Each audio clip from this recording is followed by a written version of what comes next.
Dr. Daniel, and today I'm talking about the worst migraine. Well, in medical school, I was taught that migraine, childbirth, and a kidney stone are the most painful medical conditions known to man, and there are certain conditions that make for the worst migraine. So, the worst migraine, what is that? It's the one you didn't expect, the one that got away from you and became one of those, the one that came at the exact worst time in your life when you didn't need to have a migraine, the one that came after you ran out of your medication. You should have felt it. The one that woke you up at 4 o'clock in the morning and you should have treated and had your medicine at bedside and a glass of water, but you didn't treat it.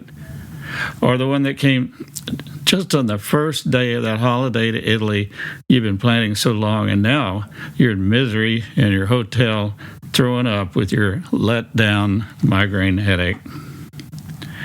It seems migraine comes out of the blue, but you can really study it and find that it's really triggers is what they're called.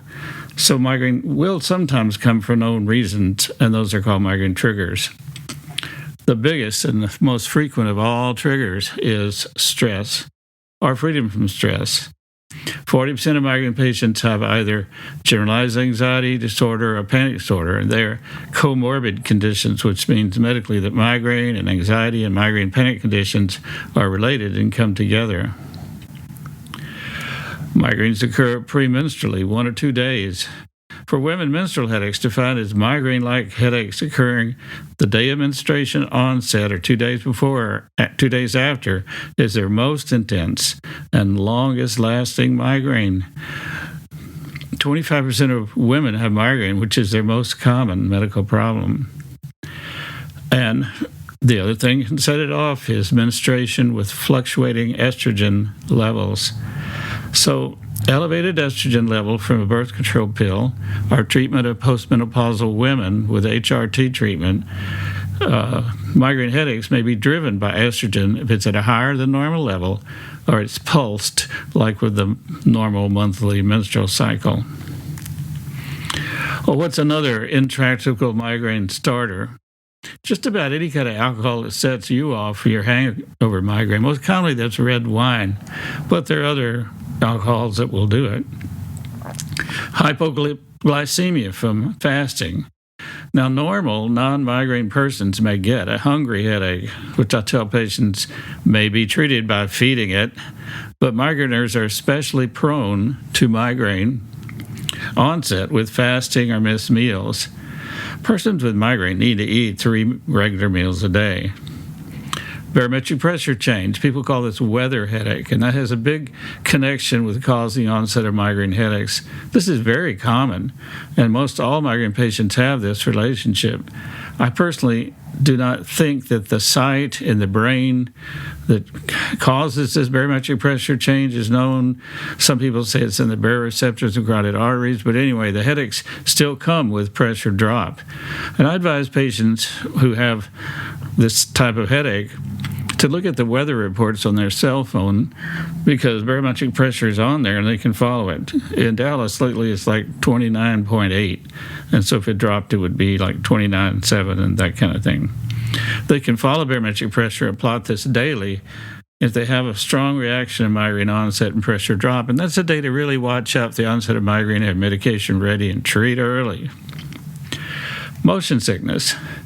This is an associated migraine inherited condition. Something like 40% of patients with migraine have motion sickness. I used to joke with headache patients that God in heaven marked their foreheads with a big mean M, meaning migraine and motion sickness. Not a joke. Migraine's not a joke. It was just trying to be humorous in the office. Motion sickness and decompression illness. Mountain sickness can set off headaches. Insomnia relates to anxiety conditions and depression, which are treatable medical problems. See your doctor for this and get treatment. Oversleeping or napping. Sleep and migraine just relate to each other. Migraine patients may have a late morning attack following oversleeping or a long nap, so don't do that. You could have a nocturnal or end of dream headache. You could have nighttime migraines, especially late morning, like 4 in the morning. That's classical. And some patients will remember a significant dream which ended with the start of a migraine. Dreaming is associated with cerebral vasoconstriction, which is reverse to vasodilatation on awakening.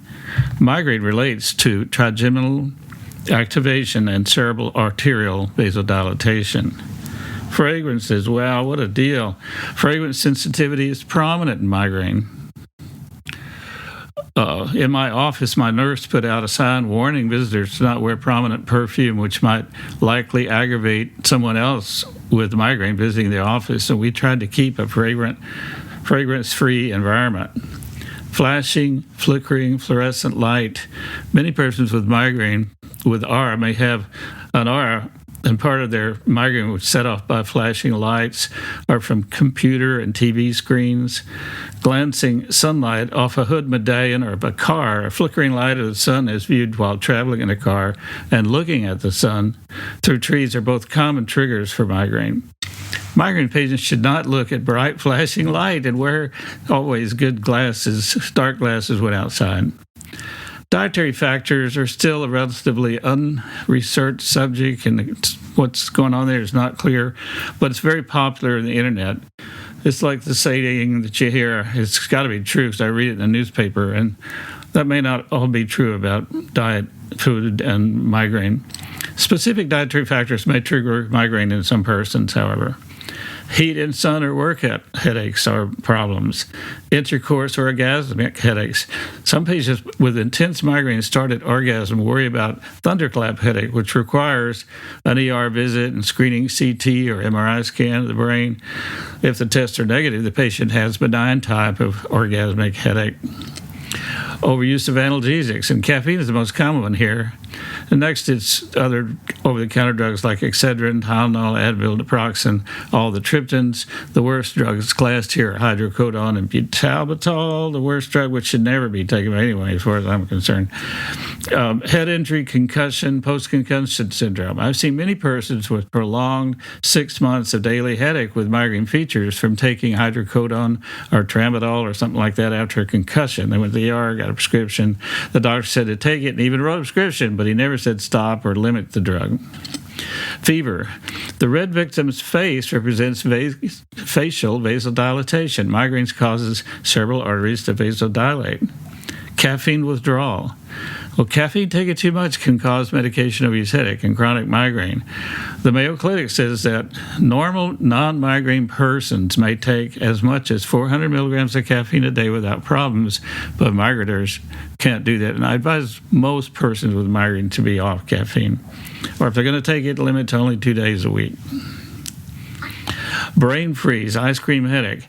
This is thought by some to be a feature of migraine, but some others think it's just a universal feature of all persons with migraine. I'm not sure. I do warn people about it, especially when it gets on the roof of your mouth, something cold.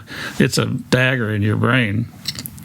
Toothache, grinding with TMJ syndrome, which relates to anxiety, can be treated with dental consultation and a bite guard. Prolonged overexertion can set off a migraine. The Mayo Clinic talks about that, saying the reason for exertion to relate to migraine attacks is somewhat uncertain, but it may relate to cerebral vasoconstriction, which changes to vasodilatation with cessation of exercise. So these are my thoughts on the worst migraine. I hope it's helpful to all you folks with migraine. God bless you all. Please click on subscribe and like down there, and I'll see you again on the next talk.